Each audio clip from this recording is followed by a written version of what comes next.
नमस्कार, राजनीती न्यूज चॅनलमध्ये आपणा सर्वांचं स्वागत। मी सध्या आहे सोलापूर जिल्हाधिकारी कार्यालयासमोर।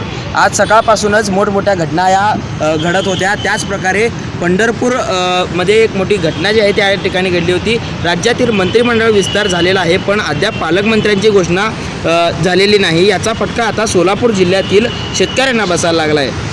पालकमंत्री नसल्याने तसेच कालवा सल्लागार समितीची बैठक न झाल्याने उजनी धरणातून शेतकऱ्यांसाठी सोडण्यात जाणाऱ्या पाण्याचा निर्णयच झालेला नाही। याचा फटका मोठ्या प्रमाणात शेतकऱ्यांना बसतोय। रब्बी पिकांना सध्या पाण्याची अत्यंत गरज असताना शेतकऱ्यांना पाणी मिळत नाही आहे। विशेष म्हणजे उजनी धरण 98% भरलेलं असताना देखील शेतकऱ्यांना पाणी मिळत नाही आहे। यामुळे संताप व्यक्त केला जात आहे।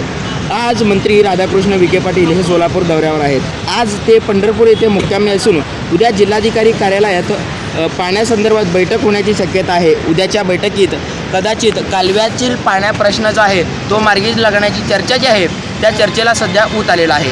राजनीती न्यूज चॅनलसाठी मी दत्ता केरे, सोलापूर।